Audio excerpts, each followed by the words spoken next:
Bismillahirrahmanirrahim. Assalamualaikum warahmatullahi wabarakatuh.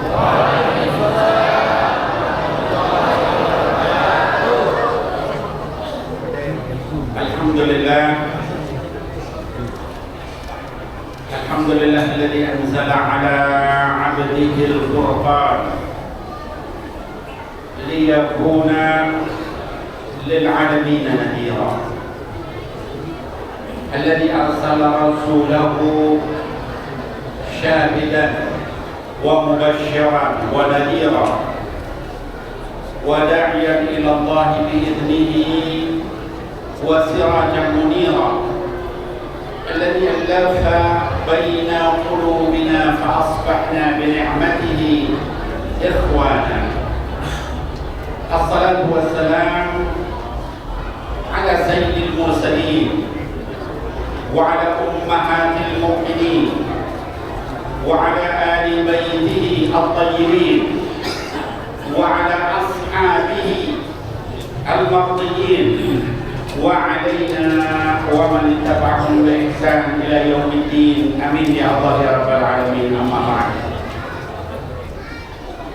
yang saya hormati para ulama, para tokoh, ada di antaranya di sini adalah Ustaz Sufyan Ats-Tsauri, ada juga Ustaz Mahfud Syarbini, ada juga Kiai Haji Nasrullah Hakuddin, ada juga ayahanda kita, guru kita bersama Dr. Kiai Haji Syairazi Limiyati Ilyas, dan juga para ulama yang lain. Mungkin nggak bisa saya sebutkan satu persatu, maklum baru pertama kali di sini,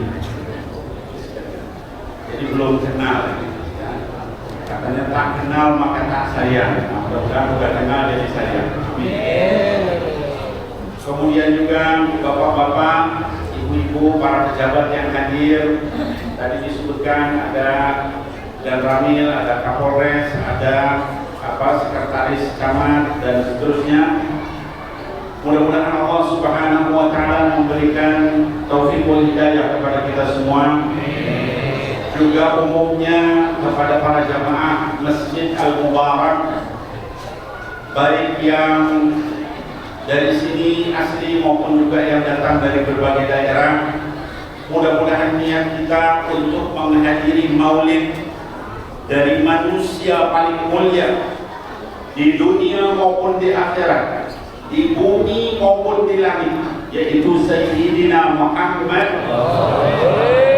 sallallahu alaihi wasallam. Insyaallah yang punya hajat di majelis ini dikabul hajatnya. Bagi yang sakit mudah-mudahan disembuhkan oleh Allah Subhanahu wa taala. Yang punya hutang, punya masalah dan sebagainya, mudah-mudahan diangkat masalahnya oleh Allah Subhanahu wa taala. Dan keluarga kita yang sudah meninggal mudah-mudahan diampuni, diangkat derajatnya oleh Allah Subhanahu wa taala. Di barakati Maulid Sayyidil Mustafa sallallahu alaihi wasallam. Mudah-mudahan dengan keberkahan Maulid ini semua hajat kita dikabul oleh Allah Subhanahu wa taala. Hadirin wal hadirat yang dimuliakan Allah, ada satu ayat di dalam Al-Quran. Kata Allah Subhanahu wa taala, A'udzu billahi minasyaitonir rajim. Bismillahirrahmanirrahim. Wa ma Muhammadun illa rasul qad khalat min qablihi ar-rusul afa in mata aw qutila inqalabtum ala a'qabikum wa man yanqalib ala 'aqibaihi falan yadurrallaha syai'an wa sayajzillahu syakirin. Allah Subhanahu wa taala menyebutkan kepada kita, wa ma Muhammadun illa rasul. Nabi Muhammad itu sallallahu alaihi wasallam itu hanyalah seorang rasul. Qad min qablihi rusul, sebelum beliau sudah banyak rasul-rasul yang sudah mendahului. Beliau adalah rasul terakhir. Apa mata? Apakah kalau beliau sudah wafat? Au qutila, atau beliau terbunuh dalam peperangan, in qalabtum ala aqabikum, lalu kalian malah berbalik ke belakang, meninggalkan ajarannya, meninggalkan sunnahnya, meninggalkan salawat kepadanya. Kata Allah, "Wa yanqalib ala aqibaihi," barang siapa yang berbalik ke belakang setelah beliau tidak ada, fala yadurrallaha syai'an, tidak akan memudaratkan Allah sedikit pun. Wa sayajzillahu syakirin, dan Allah benar-benar akan kasih balasan buat orang yang bersyukur. Siapa orang yang bersyukur yang dimaksud ayat ini adalah orang yang walaupun nggak ada Sayyidina Muhammad sallallahu alaihi wasallam, dia tetap mutamasik berpegang teguh kepada sunnahnya Sayyidina Muhammad sallallahu alaihi wasallam. Hadirin wal hadirat yang saya cintai karena Allah, banyak orang zaman sekarang yang bilang, saya dikasih sama Allah ibtilah, dikasih sama Allah ujian, dikasih sama Allah subhanahu wa ta'ala musibah. Karena Allah kasih begitu, jadi saya jadi malas untuk ngaji, malas untuk ikut pengajian, malas untuk bersalawat, malas untuk zikir. Maka ayat ini ingetin kita, wa yang kalim aqibaihi fala yadurrullaha syai'an.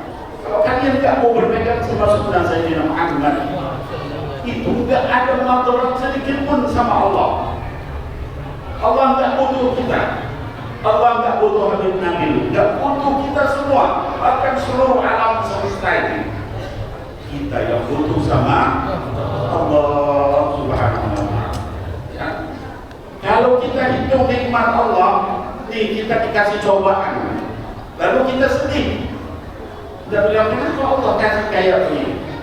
Apa kita lupa Allah kasih kita nikmat yang luar biasa banyaknya? Apa nikmat itu? Saat ini kita duduk di sini, ini nikmat Allah subhanahu wa ta'ala. Kumpul dalam majelis ilmu, majelis zikir kepada Allah subhanahu wa ta'ala. Mata kita bisa melihat, telinga kita bisa dengar, akal kita bisa mencerna, itu semua nikmat Allah. Dan kalau kita itu nggak bisa dihitung, lalu Allah yang ngasih mata, ngasih telinga, ngasih akal, ngasih seluruh anggota badan kita gratis. Kita sekarang mau minum aja ya Bu, mau minum harus beli, betul? Ya kan?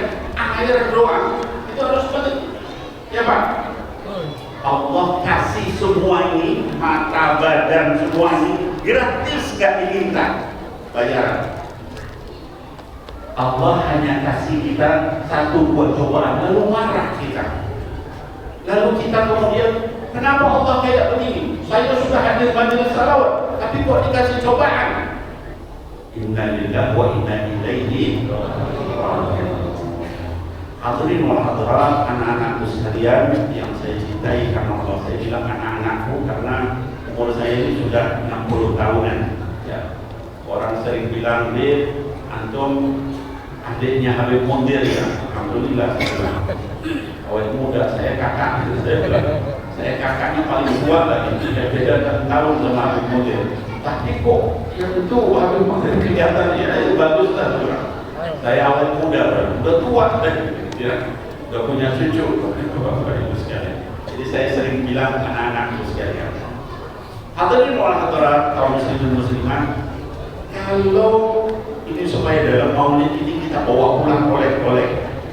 Ulama itu nggak kasih oleh-oleh uang, barang nggak punya, ya.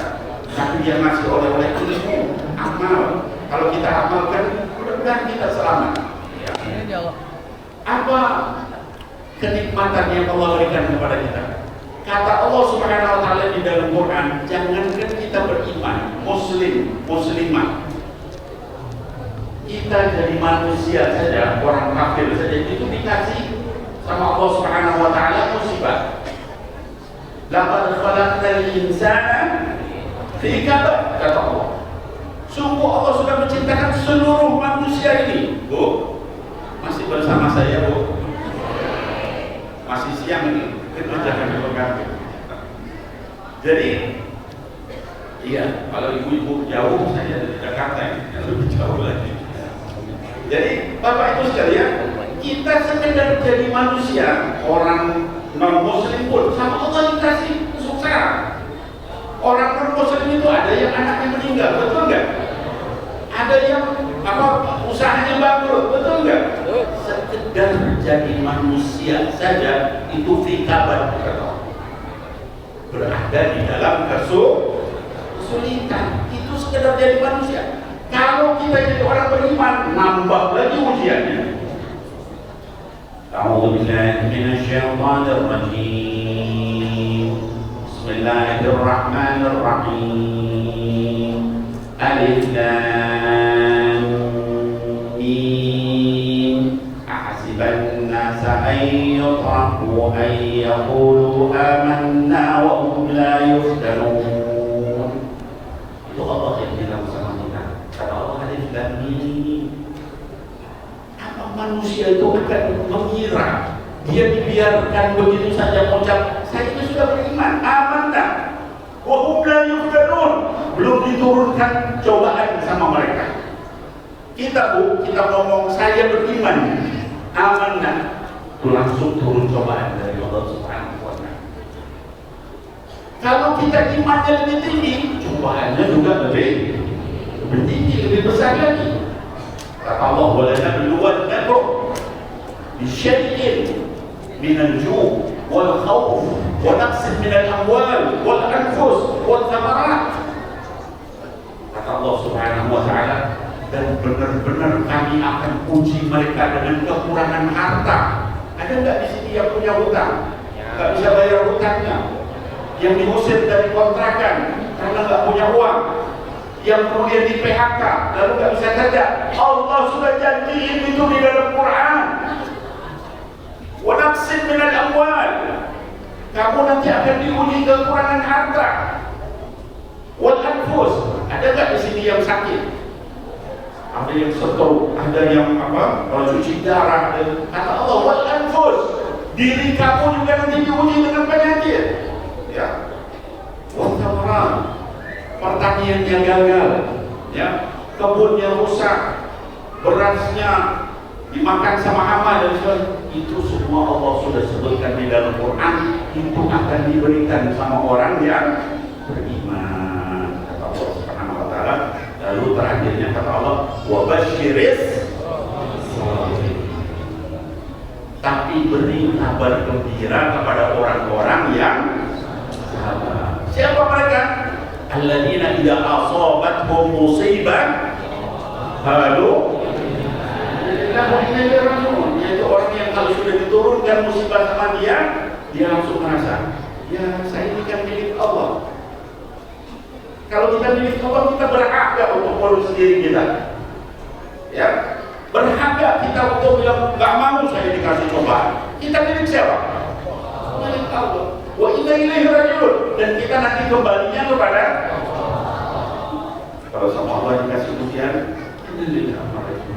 ya. Nabi kita Nabi Muhammad Sallallahu Alaihi Wasallam, Bapak Ibu sekalian, itu kalau kata Sayyidatina Aisyah, antar sendalnya putus, dia langsung mengucap inna lillahi wa inna ilaihi raji'un. Sampai kata Sayyidatina Aisyah, kalau di rumah beliau itu lampunya itu mungkin zaman dulu kan lilin atau apa, itu mati, beliau katakan inna lillahi wa inna ilaihi raji'un. Cobaan sekecil apapun itu beliau istirja. Ya. Sementara kita tidak begitu. Ada masalah lalu kemudian kesel, lalu kemudian merusak, lalu kemudian menjarah. Betul. Walaupun yang menjarah orang Bekasi itu min. Ini wajah orang soleh semua. Ibu-ibu juga wajah solehah semua ya Bu. Ada nggak yang garong di sini? Langsungkan lagi. Saya doain, ya. Kita mau digebukin bukan? Didoain, mudah-mudahan jadi orang soleh. Nah, hadirin wal hadirat, itu yang saya ingin sampaikan. Pertama, ketika kita memperingati Maulid Nabi, niat kita itu adalah mengikuti ajaran Nabi Muhammad Sallallahu Alaihi Wasallam. Bapak Ibu sekalian, kalau kita lihat orang-orang soleh itu nggak ada yang nggak dikasih cobaan berat. Ada Nabi yang dikasih cobaan berat yaitu apa? Dia sampai tua nggak punya anak. Nabiullah Zakaria sampai doanya disebut dalam Quran, Rabbi inni wa hanal 'azmu minni washta'ala ra'su syaiban. Ya Allah, tulang saya ini sudah kropos, ya. Kemudian rambut, jenggot saya semuanya udah putih. Ya, tapi saya nggak pernah putus asa minta sama engkau supaya punya anak. Ini seorang nabi, Bu. Bapak sekalian, Ibu sekalian, kalau kita sampai umur sekian belum dikasih anak, tuh ada contoh Nabi Zakaria. Tapi dia bilang katanya, wasta'ala rasul syaitan, udah aku berdoa di syafi'iyah, tapi saya nggak putus asa doa. Udah kakek-kakek, yakin dia berdoa. Lalu sama Allah Subhanahu Wa Taala dikasih anak, yaitu Nabi Yahya alaihissalam. Namanya langsung Allah yang ngasih. Ya, belum pernah ada orang di atas dunia dikasih nama Yahya kecuali itu. Yang kasih nama siapa? Allah. Itu kalau orang sabar begitu. Ada lagi orang nabi yang dikasih anak. Dari awal sudah dikasih anak, tapi anaknya kemudian jadi durhaka. Yaitu siapa? Nabi Nuh alaihissalam. Ya, dikasih anak. Siapa nama anaknya? Ada yang tahu? Kan'an, celaka, tenggelam. Bayangin itu. Ada dikasih anak, anaknya meninggal, tenggelam. Ya. Ada lagi yang dikasih anak, anaknya ganteng, Bu. Soleh pula. Tuh ganteng soleh, disuruh disembelih. Siapa? Nabi Ismail, anaknya siapa? Nabi Ibrahim. Bayangin tuh. Siapa yang gak dikasih cobaan sama Allah? Nabi Muhammad sallallahu alaihi wasallam berkali-kali ingin punya anak laki-laki.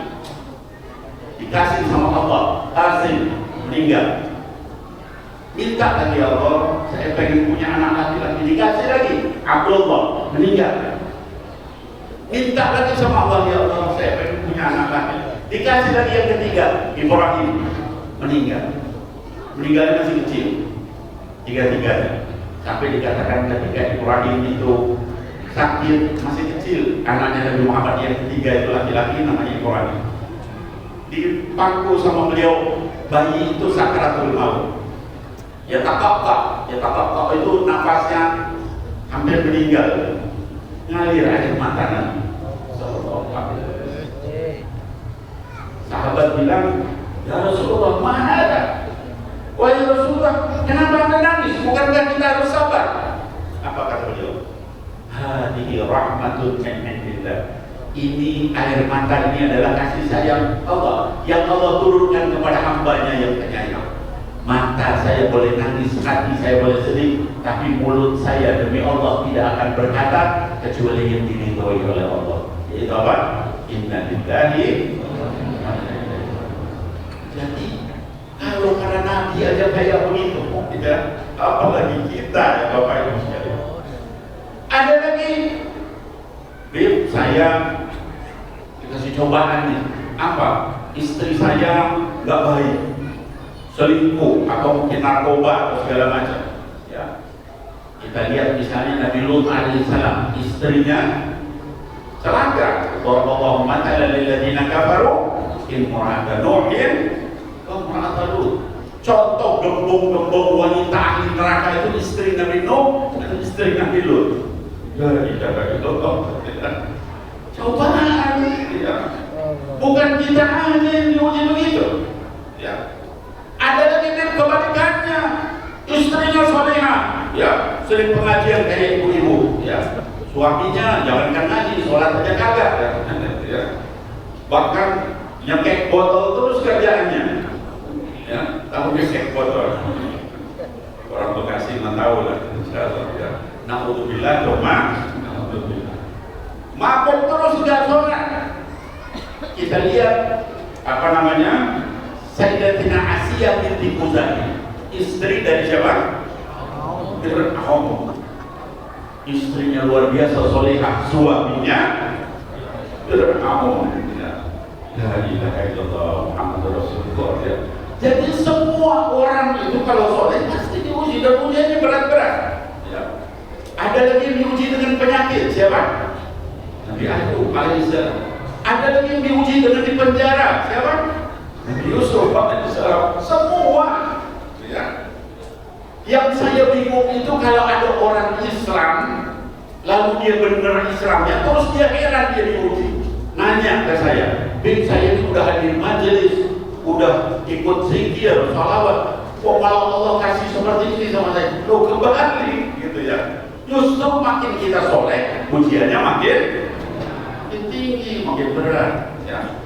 Nah, jadi hadirin wal hadirat rahimakumullah, yuk kita ikuti sunnah para anbiya wal mursalin ini dengan sungguh-sungguh ya.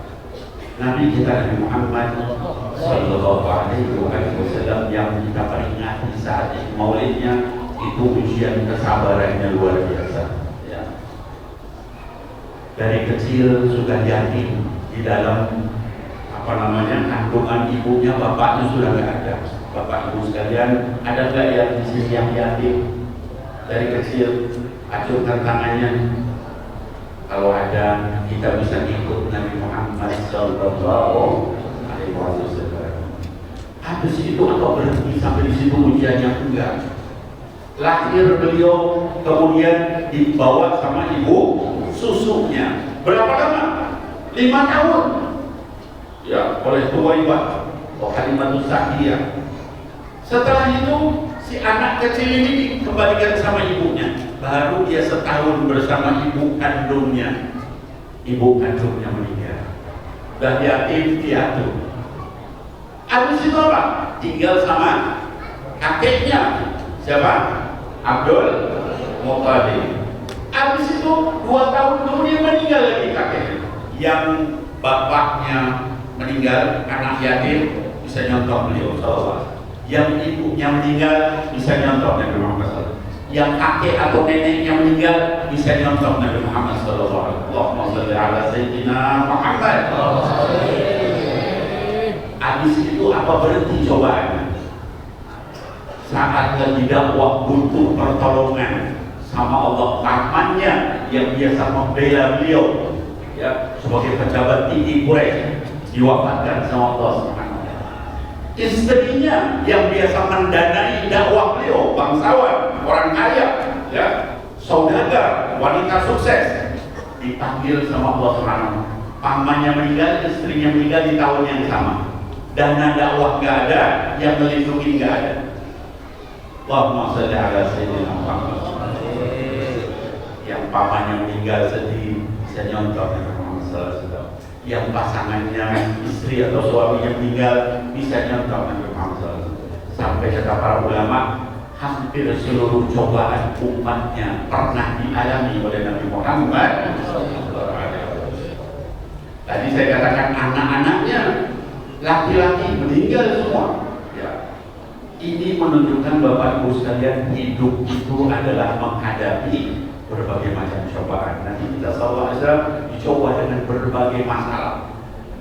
Bahkan sampai dakwah pun juga diberikan cobaan sama Allah Subhanahu wa taala, dipukul, disiksa, dilempari batu, ditaruhin kotoran unta, ya. Itu semua tidak membuat beliau putus asa, apalagi galau. Kayak anak sekarang, ya Pak.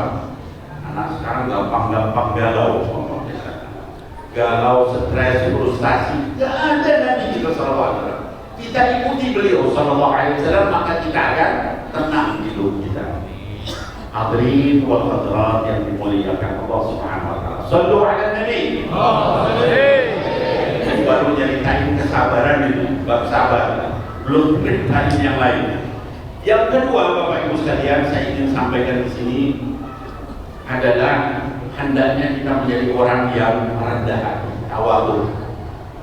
Kita nyontoh siapa? Nyontoh Sayyidina Muhammad sallallahu alaihi wasallam. Bagaimana tawadhunya beliau?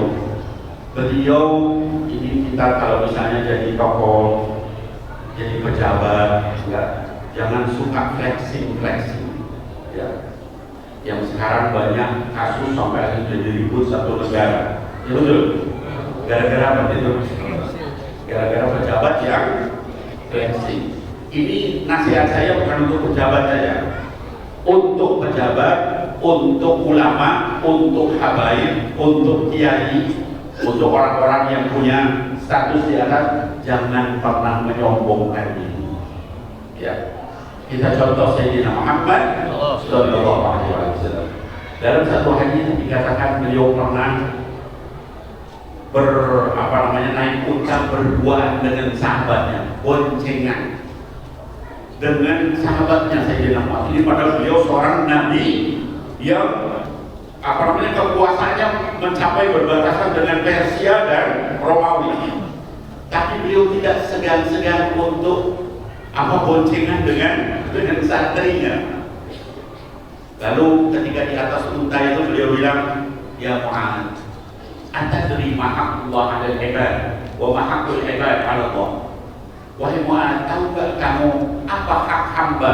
Apa hak hamba terhadap Allah dan hak Allah terhadap hamba? Kata Sayyidina Muhammad, Allah wa Rasuluhu a'lam. Kata Muhammad, katanya Allah dan Rasul lebih tahu. Lalu katakan sahabat, hak Allah terhadap hamba adalah tidak boleh syirik sedikit pun. Dan hak hamba terhadap Allah, Allah tidak akan mengazab orang yang tidak syirik kepada Allah. Senang sekali Muhammad dengar begitu. Kata Muhammad, boleh nggak saya ceritakan sama semua orang? Kata Nabi SAW, la tubashirhum fayattaqiun. Jangan disebarkan ke semua orang, nanti orang hanya ngandelin hadis ini aja. Allah yang penting nggak syirik sama Allah, lain-lainnya nggak usah sholat sunat, nggak usah puasa sunat, nggak usah zikir, nggak usah apa, pasti nggak akan diazab sama Allah. Nanti orang ngandelin ini ya Bu. Jadi oleh karena itu kata Nabi SAW jangan disebarin. Ketika beliau akan meninggal, Sayyidina Muhammad baru disebarin. Tapi dari hadis ini Bapak Ibu sekalian menunjukkan betapa rendah hatinya Nabi Sallallahu Alaihi Wasallam. Contoh yang lain adalah ketika baginda Rasul Sallallahu Alaihi Wasallam itu ada seorang tokoh Nasrani namanya Adi bin Hatim At-Ta'i. Adi bin Hatim ini datang ke Madinah ingin ketemu sama orang yang ngaku Rasul. Dia datang dengan kalung-kalung salibnya dari emas. Mana ini orang yang ngaku Nabi? Saya mau debat. Terus nanya ke Madinah, mana katanya yang ngaku Nabi? Tunjukkan tuh di masjid itu, Masjid Nabawi. Datang dia, terus dia nanya sama orang-orang ketika dari itu dia lihat mana yang katanya ngaku Nabi. Itu nunjuk kepada satu orang yang duduk nggak pakai kursi begini, ya, duduk di bawah. Sahabatnya ngumpul, nggak kemudian punya kelebihan, misalnya ketinggian, pakaiannya sama, semuanya sama. Adi bin Hatim yang melihat itu, dia bilang, ini bukan sifat seorang raja yang pura-pura. Bisa duduk itu sama masyarakat sama-sama. Ini mungkin buat pejabat, buat ulama, buat kiai, buat habaib perlu seperti itu. Kayak tadi saya ketika masuk saya mau duduk di situ. Ini juga boleh ditarik sama panitia suruh. Maksud saya apa? Saya lebih senang di situ karena di situ saya merasa jadi orang biasa. Kalau duduk di sini ini kayak raja ya. Walaupun habis ini saya turun lagi ke bawah. Nah, hadirin wal hadirat, Adi bin Hatim melihat begitu, ini bukan sifat seorang raja. Dia mau masuk, didahului oleh seorang perempuan. Perempuan itu disebutkan dalam hadis sudah tua, bau pula. Ya namanya orang mungkin badui dari daerah pedalaman, ya begitulah, mungkin bau kota atau bau kambing gitu ya. Sehingga orang di ruangan itu tutup hidung. Ada yang tutup hidung, ada yang memalingkan muka, ada yang menundukkan kepalanya. Cuma satu orang yang tidak tutup hidung, tidak memalingkan muka, tidak menundukkan kepala. Siapa? Sayyidina Muhammad Sallallahu Alaihi Wasallam. Adi bin Hatim melihat, terus wanita itu duduk, terus ngobrol berjam-jam dengan Nabi. Bayangin, udah tua, udah tidak cantik, udah bau pula. Ngobrol berjam-jam dengan sang pemimpin ini. Allahumma shalli ala sayyidina Muhammad. Terus wanita itu bukan orang sembarangan, ya. Wanita itu apa namanya? Gara-gara dia turun satu surat dari Al-Quran, yaitu surat Al-Mujadilah. Pada sami Allahu qawlan lati tujadiluka fi zawjiha wa tashtaki ila Allah.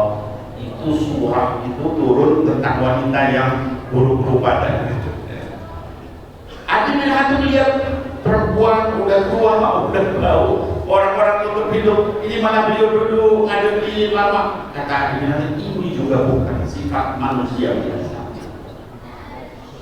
Ini orang mau debat sama Nabi Sallallahu Alaihi Wasallam. Dia sudah bawa dalil, sekian banyak dalil, tapi lihat akhlaknya beliau hancur lebur.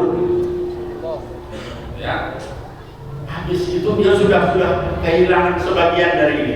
Udah takut gitu dilihat. Setelah itu wanita itu selesai terus keluar. Apa namanya? Nabi pun keluar. Adi bin Hatim ngikutin dari belakang si pendeta tadi ini kan. Terus Rasul masuk ke rumahnya. Lalu Adi bin Hatim ngetuk dari luar. Lalu masuk, dipersilakan masuk. Terus Adi bin Hatim lihat di ruangan itu nggak ada harta benda, nggak ada perhiasan, cuma ada satu pedang digantung sama satu kirba. Kirba itu tempat minum dari kulit kambing, isinya air. Di bawah pun nggak ada permadani. Cuma ada satu bantal. Ketika Adi bin Hatim masuk sama Rasul, dipersilahkan duduk di atas bantal dan Nabi Muhammad Sallallahu Alaihi Wasallam duduk di atas tanah. Ketika melihat itu, Adi bin Hatim berkata, Asyhadu annaka Rasulullah. Saya bersaksi bahwa Anda ini benar-benar Rasulullah. Kenapa? Tidak ada satu kata pun yang keluar. Tidak ada satu dalil pun yang harus berdebat panjang lebar. Ini hadisnya, ini ayatnya. Hanya melihat akhlaknya Sallallahu Alaihi Wasallam hancur lebur itu. Orang yang mau debat. Bayangkan kalau pejabat kita, kalau ulama kita, kiai kita, habaib kita seperti itu, banyak gak kira-kira yang masuk Islam? Banyak. Ya, tadi yang pendeta tinggi itu saja langsung masuk Islam, apalagi yang bukan. Hadirin wal hadirat rahimakumullah, itu tawadhu'nya Nabi sallallahu alaihi wasallam. Di zaman di mana kita sekarang banyak orang susah, penting kita mengikuti tawadhu seperti Nabi Muhammad sallallahu alaihi wasallam. Bukan hanya itu. Saya ceritakan ini, kalau saya cerita pagi, tapi saya cerita sebagian kecil. Ketika peristiwa Fathu Makkah, Bapak Ibu tahu Fathu Makkah? Fathu Makkah itu penaklukan kota Makkah, ya, tahun ke-8 Hijrah. Itu setelah Nabi Muhammad SAW diusir dari Makkah, ya, diperangi, perang Badar, perang Uhud, ya, sampai perang Ahzab, perang Badar, giliran dibalas. Kaum muslimin dengan 10.000 pasukan mau menaklukkan kota Makkah. Semua sahabat-sahabat duduk di atas kudanya dan gagah. Bahkan sampai ada yang bersyair, al-yawma yawmul malhamah, hari ini hari darah, kebalas dendam. Hanya satu orang yang duduk di atas kudanya, kepalanya, keningnya itu hampir menyentuh punuk dari unta. Unta itu kan ada punuknya gitu. Hampir menyentuh gunung sambil mengulang-ulang ayat inna fatahna laka mu'minan, inna fatahna laka mu'minan. Sesungguhnya kami menjanjikan kepada kamu wahai Muhammad kemenangan yang besar. Sahabat-sahabat yang udah gagal lihat Rasul begitu, akhirnya mereka semua turun. Gak jadi semangat mau membunuh, mau memerangi, mau apa namanya, mencincang, mungkin yang mau lihat Rasul aja begitu. Artinya apa? Beliau ingin menunjukkan ini yang menang bukan beliau Sallallahu Alaihi Wasallam, tapi kemenangan ini dari Allah Subhanahu. Kekuatan yang besar ini dari Allah Subhanahu. Kalau pejabat kita, kiai kita, abang itu kira-kira ada nggak yang flexing? Buat apa? Itu harta dari Allah Subhanahu. Titipan. Sekarang dikasih harta, besok bisa hilang hartanya. Sekarang dikasih jabatan, besok bisa hilang jabatannya, dan seterusnya. Semua itu kita tahu. Karena ini tawaduknya Nabi Muhammad sallallahu alaihi wasallam. Bukan hanya itu, Bapak Ibu sekalian. Rasul itu ini saya ajarkan supaya kita ngikutin ya, Bapak Ibu sekalian. Itu kalau ketemu orang beliau yang pertama kali mengucap salam. Padahal beliau adalah seorang Nabi, orang paling mulia, paling tinggi kedudukannya saat itu, ya di seluruh kaum muslim. Ketemu sama orang beliau, assalamualaikum. Beliau dulu yang mengucap. Kadang-kadang kita di mana? Orang dulu kalau dia nggak salam bukan. Salam sama dia. Dia dong. Kalau salam duluan. Kan seperti itu banyak orang. Ya, harusnya kita yang mulai salam. Kalau orang itu sudah menjawab salam terus datang mendekat, Rasul langsung mengulurkan tangan. Beliau dulu yang mengulurkan tangan untuk bersalaman. Kalau orang itu memegang tangan beliau, beliau yang terakhir melepas tangan. Sampai ada seorang sahabat yang bilang, demi Allah saya mau megang tangan Rasul sampai nanti beliau yang melepasin duluan. Terus ketika salaman, Rasul kan duluan, terus dipegang sama sahabat itu. Terus ngobrol sama Rasul yang dilepas bentar.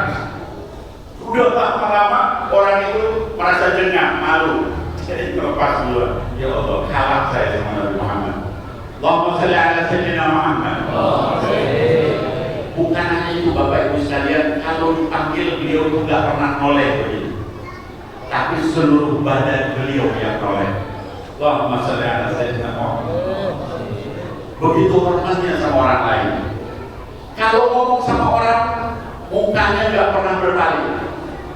Ada orang yang ngajak ngobrol, ya Rasul, dia enggak, perhatikan sampai orang itu kuat. Udah selesai, sampai semua orang merasa dihormati. Saking hormatnya sama semua orang, sampai membuat sahabat itu ada yang GR. Tahu GR? Sayyidina Amr bin As.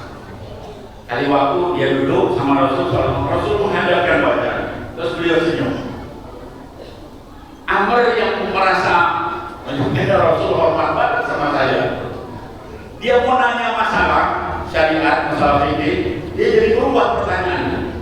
Dia bilang, ya Rasulullah, mohon maaf, kira-kira saya yang lebih mulia atau Abu Bakar?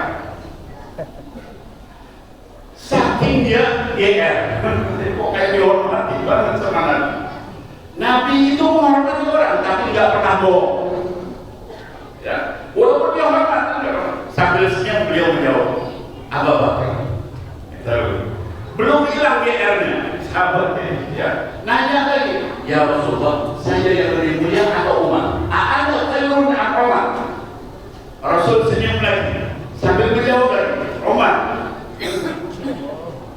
Masih belum hilang GR-nya, nanya lagi dia, ada khairun atau Uthman? Saya yang lebih mulia yang kedua atau Sayyidina Uthman?